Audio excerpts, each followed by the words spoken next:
Eu vou ler uma vez, depois a igreja vem junto comigo. Tiago, capítulo 5, verso de número 7. Eu vou ler os dois versículos, verso 7 e o verso 8. Depois você lê para mim o verso 8, tá bom? Tiago, capítulo 5, verso 7 e verso 8. Já está aqui no telão. Olha só o que diz o texto sagrado. Tiago, capítulo 5, verso de número 7 e 8. Sede, pois, irmãos, pacientes até a vinda do Senhor. Eis que o lavrador espera o precioso fruto da terra, aguardando-o com paciência, até que receba a chuva, temporã e serôdia. Verso 8. Sede, pois, sede vós também pacientes, fortalecei os vossos corações, porque já a vinda do Senhor está.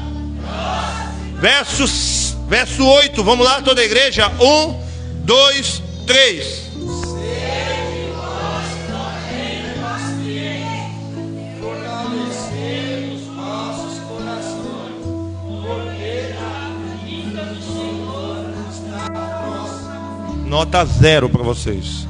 Vamos mais uma vez? Vamos? Vai lá, vai. Versículo 8, toda a igreja. 1, 2, 3.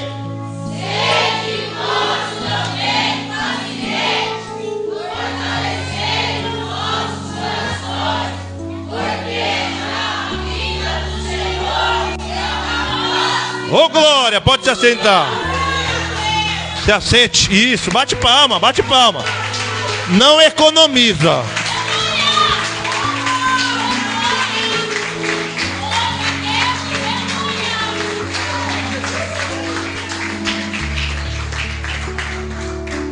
Irmãos, o que é engraçado nessa festividade? Que todos os obreiros da casa pregaram. Eu deixei 3 obreiros na reserva, né? Como substituto. Se faltasse alguém, aí eles entrariam no lugar. E o interessante, irmãos, que dos 11 dias de festa, só faltou 3 pregadores. E eram os 3 pregadores que a gente deixou na reserva. E eu já estava feliz, sexta-feira, né? Penúltimo dia, eu falei, o pastor Dário vai vir no domingo.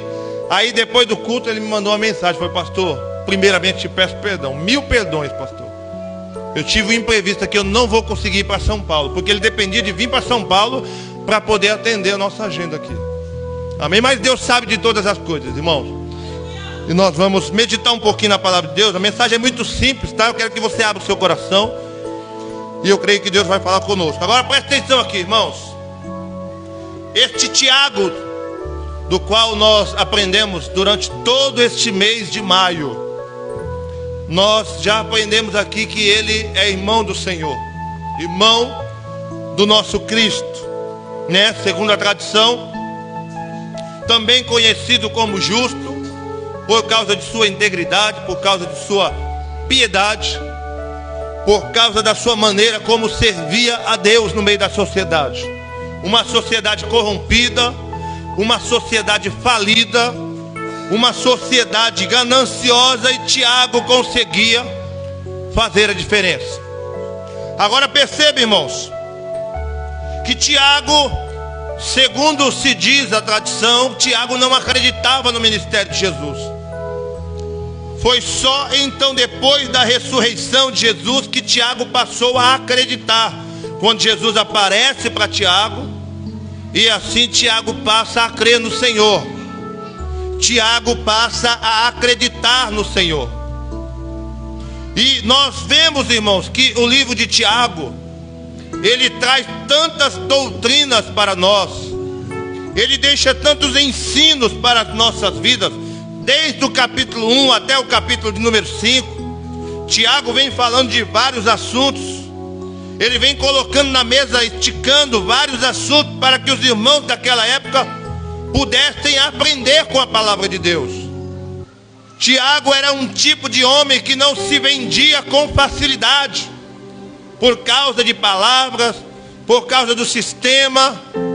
Quando as pessoas estavam nadando numa direção do rio, Tiago estava nadando contra a maré. Tiago estava fazendo a diferença na sua época. E é isso que falta nos dias de hoje, irmãos.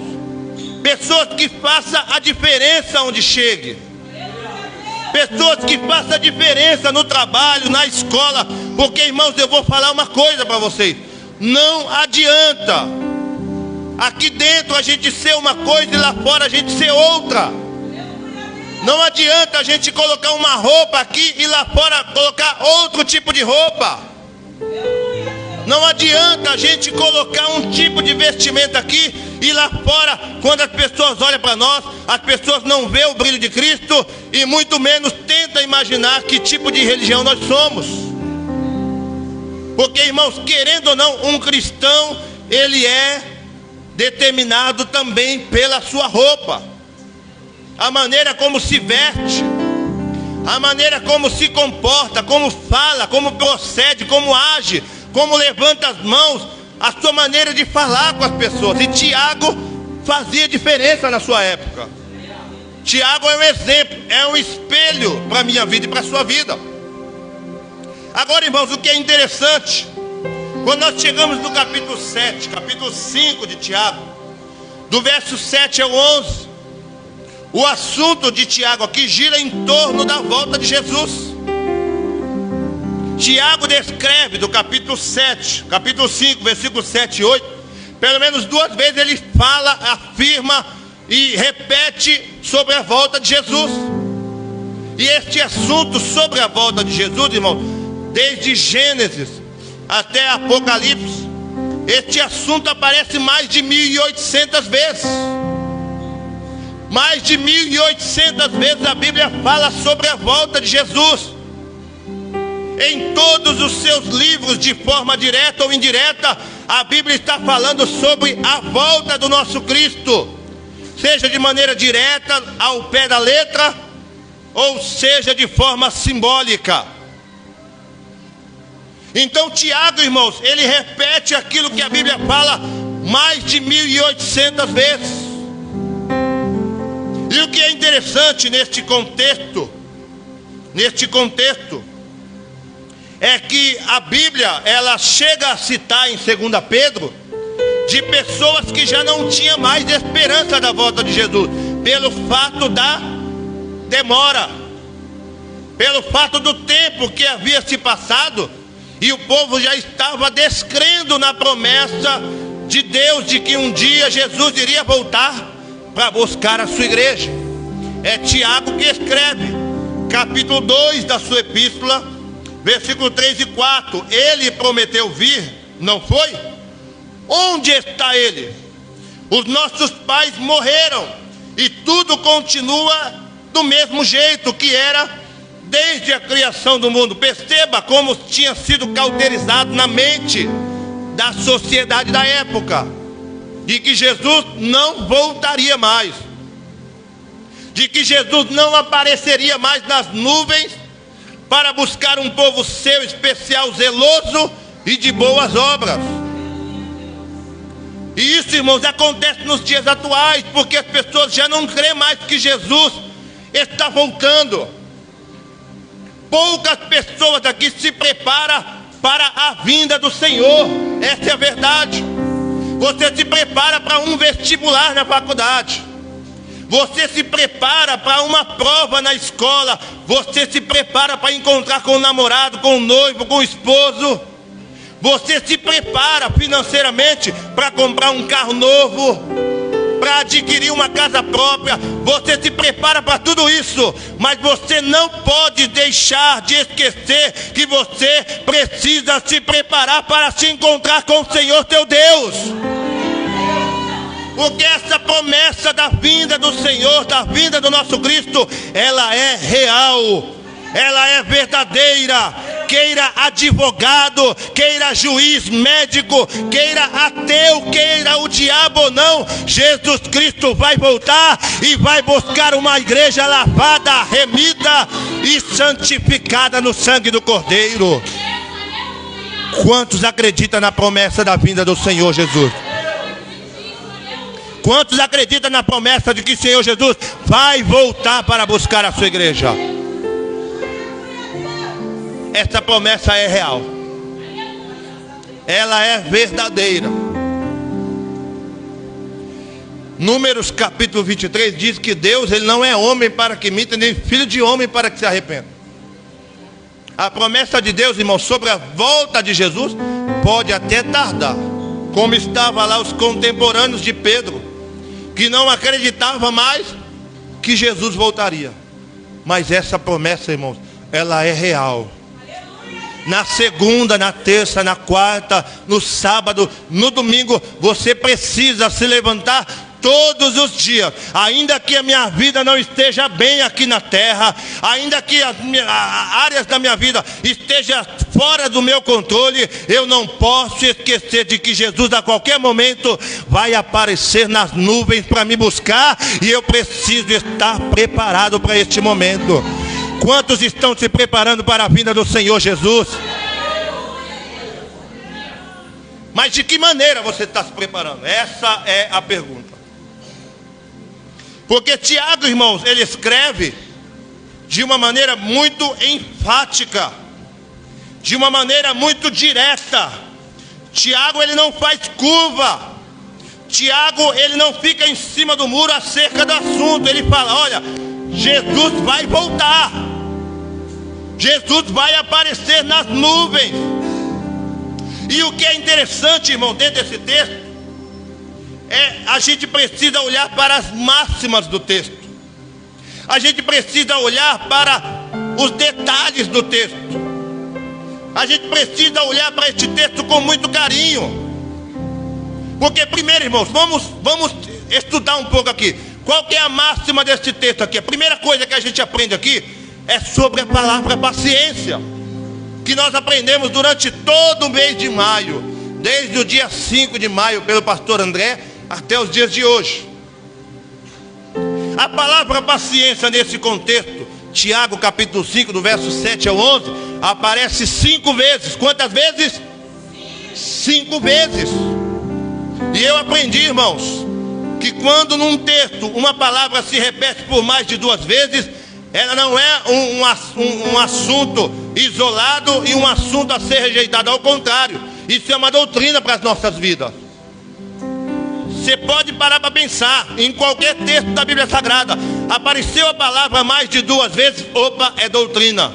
Então significa dizer que Tiago está colocando para nós, na igreja do século 21, essa paciência como doutrina. Isso é uma regra para a nossa vida diária. Isso é uma regra que a gente precisa levar adiante. Nós não podemos perder essa doutrina, meu, deixar de lado. Quem aqui é paciente, diga amém. Pouca gente. Só que essa palavra paciência, irmão, não está ligada ao fato de você sentar no ponto de ônibus e ficar 20, 30, 40, 50 minutos esperando o ônibus. Essa palavra paciência não está falando com aquela agonia que você fica quando você marca com o irmão e ele não aparece no horário determinado. Já passou por isso? Vou te oferecer uma carona hoje, 7h30 eu passo aí e te pego. Quando é 7h50 o camarada ainda não está pronto. Eu marquei o encontro com a igreja hoje 18 horas. Teve gente que chegou 18h05, 18h10, 18h20, 18h30. Só que a paciência não está ligada a esses tipos de coisa. Perceba, irmãos, a gente precisa analisar a palavra paciência na raiz da sua palavra. A palavra paciência quer dizer capacidade de não desistir. Ou seja, eu não desisto com facilidade. A palavra paciência significa capacidade de não desistir de algo por qualquer coisa.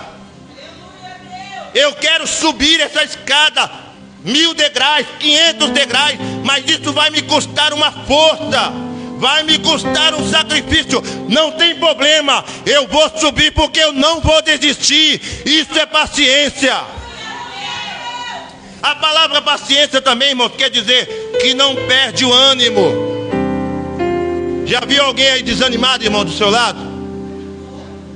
Cabeça baixa, triste.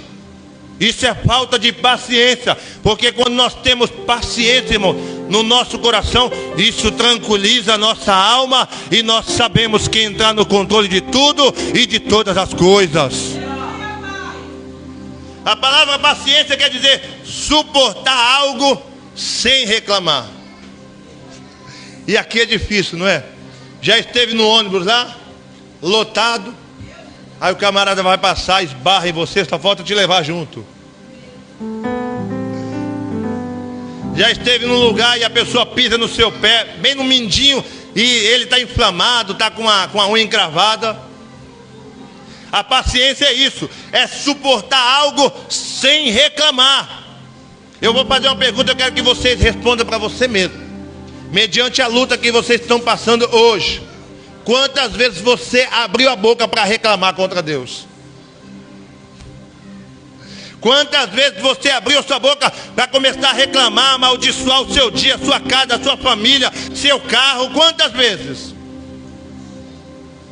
E a palavra paciência, irmãos, quer dizer suportar algo sem reclamar. Está chovendo, está pingando dentro de casa, glória a Deus por isso. Está faltando arroz, está faltando feijão, está faltando a mistura, glória a Deus por isso. Está faltando tudo para que Deus possa preencher um vazio da minha alma, mas eu dou glória sabendo que quem está no controle de tudo e de todas as coisas é fiel para mudar a minha história e a nossa vida. Então, irmãos, paciência quer dizer suportar algo sem reclamar. Agora perceba uma coisa. Tiago, ele ilustra a palavra paciência e adapta essa palavra na vida de um lavrador, na vida dos profetas de antigamente e na vida de Jó. Todo mundo aqui já ouviu falar a paciência de Jó, né? E a paciência dos profetas. Irmãos, vamos por partes. Primeira coisa, paciência ilustrada na vida do agricultor. Por quê? Porque o agricultor planta e ele tem que esperar com muita paciência aquela semente brotar, crescer e dar frutos. O agricultor, quando planta uma semente, ele precisa esperar o tempo correto daquela semente crescer.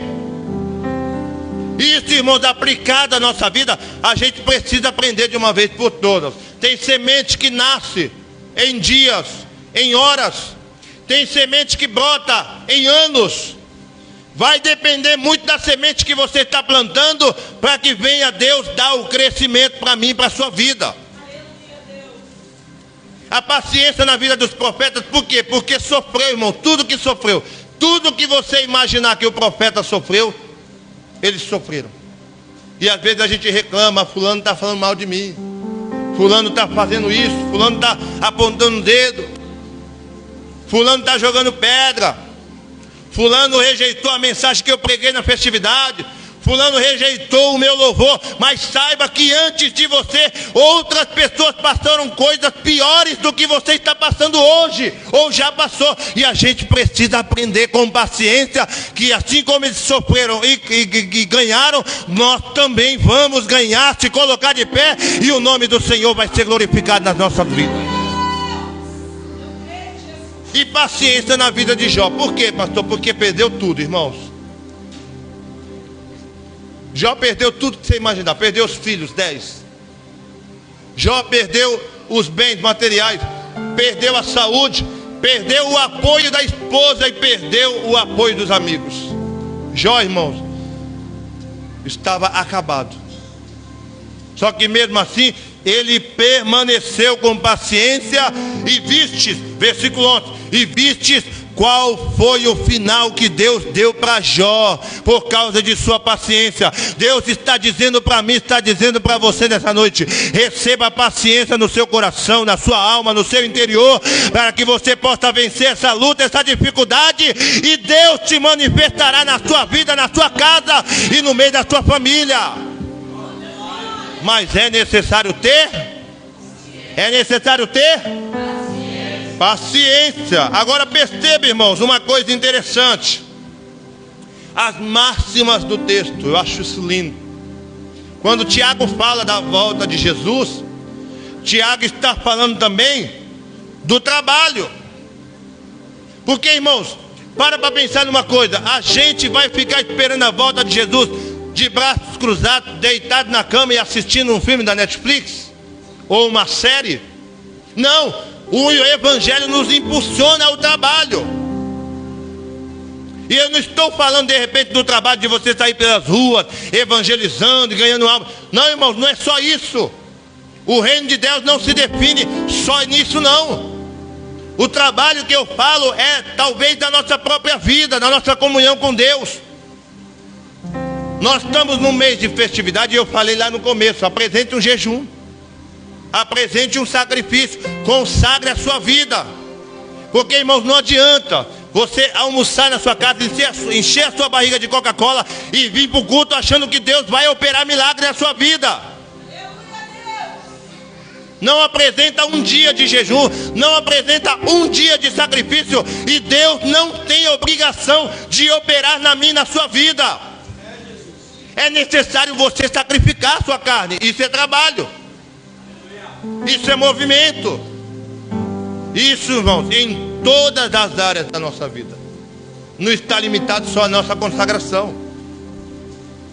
O trabalho do lavrador, do fazendeiro, do agricultor.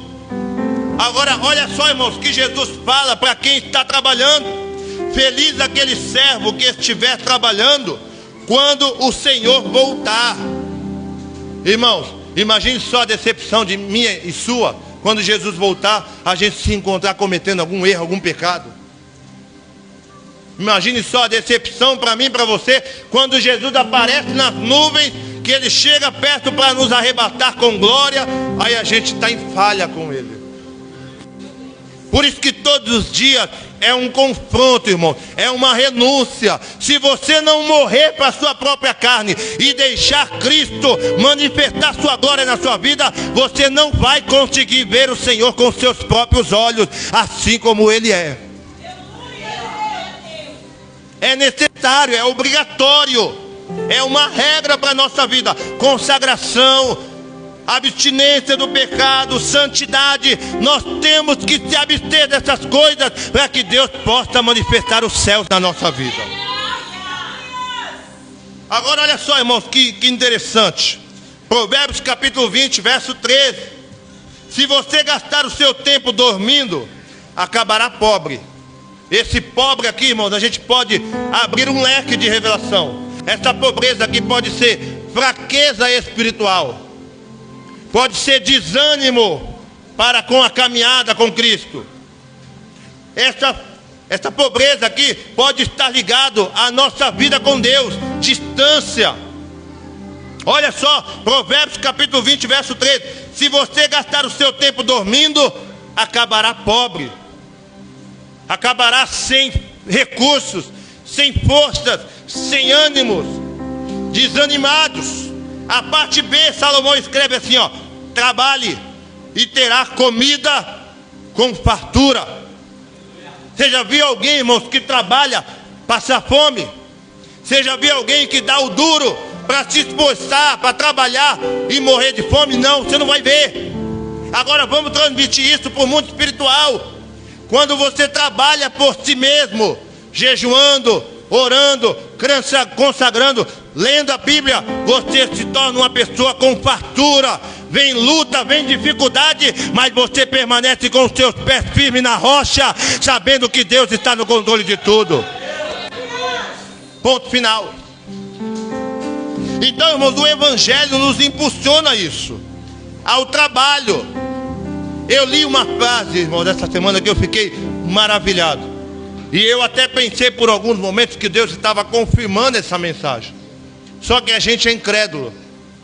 E aí entra no ouvido e sai no outro. Só que ao longo da semana Deus foi confirmando, né? E eu li uma frase muito interessante sobre as abelhas. Quem aqui já estudou sobre as abelhas? Levanta a mão. Ninguém, né? Irmãos, olha que interessante. As abelhas, elas vivem em média 40 dias. Quantos dias, igreja? 40 dias. Em média é a vida de uma abelha. Aquela que sai para o campo, aquela que vai de flor em flor, pegando pólen, para poder levar para dentro da sua casinha e colocar o mel lá. 40 dias, irmãos. A abelha sobrevoa sobre milhares e milhares de flores para produzir somente mais ou menos 300 gramas de mel. 40 dias trabalhando sem parar. Dorme em média mais ou menos 5, 8 horas. Trabalham sem parar durante 40 dias para produzir somente mais ou menos 300 gramas de mel. Pastor, o que você quer dizer com isso? Tem pessoas que vivem 30 anos, 20 anos, 40 anos, 50 anos e dá mais trabalho do que trabalha.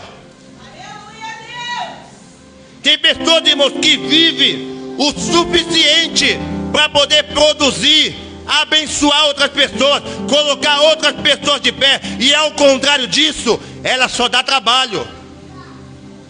Fermenta fofoca no meio das pessoas, fermenta disse-me disse. Ao invés de ajudar as pessoas, colocando elas de pé, elas fazem as pessoas ficar mais desanimadas do que já está. Não conseguem ser bênção, luz, não conseguem ser bálsamo aonde chega. E as abelhas, meu Deus, 40 dias de vida somente, elas sobrevoam milhares e milhares de flores para poder produzir somente 300 gramas de mel. Irmãos, isso é lindo, isso é um ensino para a nossa vida. Deus está dizendo para nós nesta noite que quando nós trabalhamos, outras pessoas podem ser alcançadas por nós. Deus está dizendo para mim, está dizendo para você nessa noite, que os meus lábios e os seus lábios têm que servir para levantar as pessoas e não abatê-las mais do que já estão. Os nossos lábios têm que ser para colocar as pessoas de pé, tem que ser para restaurar, purificar aqueles que estão precisando, porque assim Deus se manifestará na minha vida e na sua vida, e o nome dele vai ser glorificado. Receba essa unção das abelhas na sua vida. Receba essa unção das abelhas, porque as abelhas são criação de Deus e trabalham como que fosse para adorar aquele que as criou. E o ser humano, 30 anos de vida, 40 anos de vida, 50 anos de vida, e dá mais trabalho do que trabalho.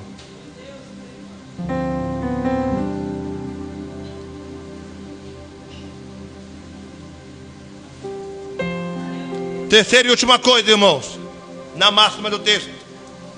Primeira máxima do texto, qual que é? Paciência. Se você não tiver paciência, você não vai conseguir ver Jesus voltando nas nuvens. Segunda coisa, se você não trabalha por si mesmo e pelos outros, você não vai ver Jesus voltando nas nuvens. Você vai acabar pobre.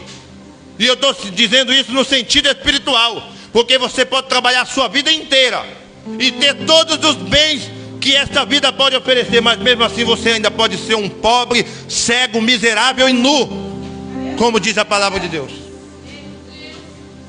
Terceira e última coisa, irmãos, fala de comunhão. Olha só que lindo, versículo de número 10. Está aqui na tela?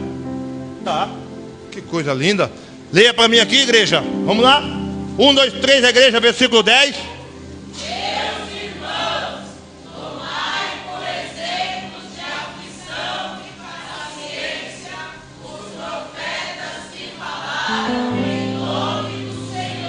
Vocês perceberam como esses profetas foram acusados, irmãos?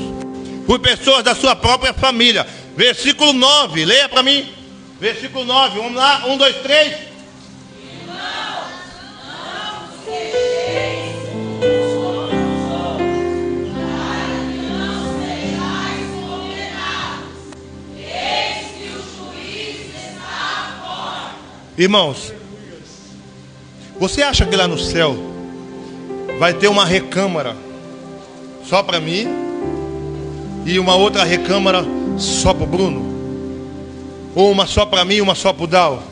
Ou uma só para mim e uma só para o Gilmar? Não vai ter, irmãos.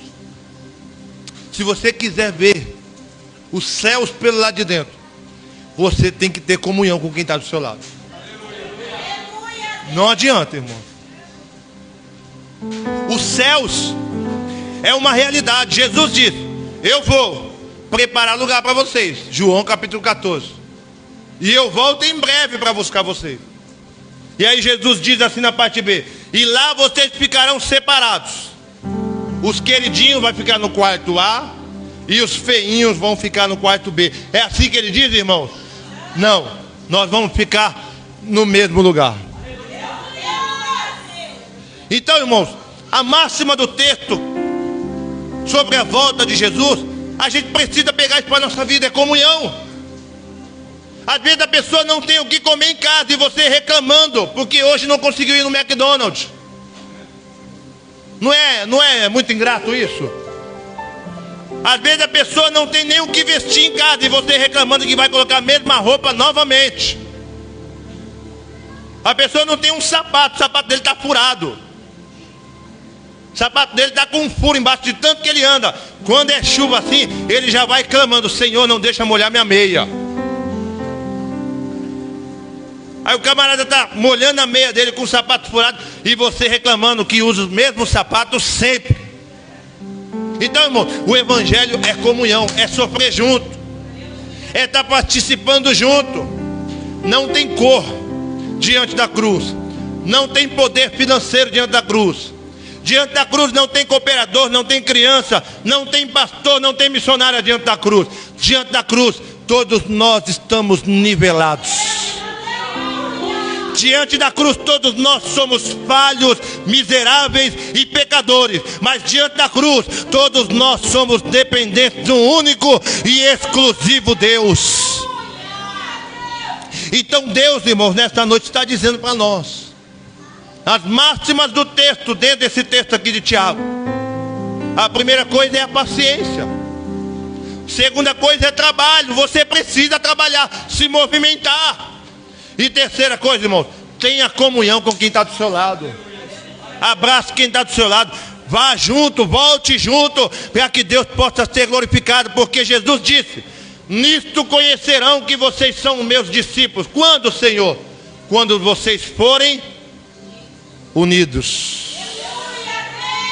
Você pode aplaudir a palavra de Deus nessa noite? Glória a Deus.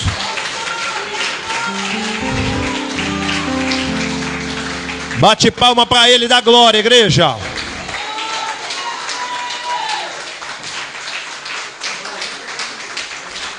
Glória a Deus. Aleluia. Amém, igreja? Recebeu a palavra aí? Amém. Então tá bom. Seja paciente, trabalhe e tenha comunhão com quem está do seu lado.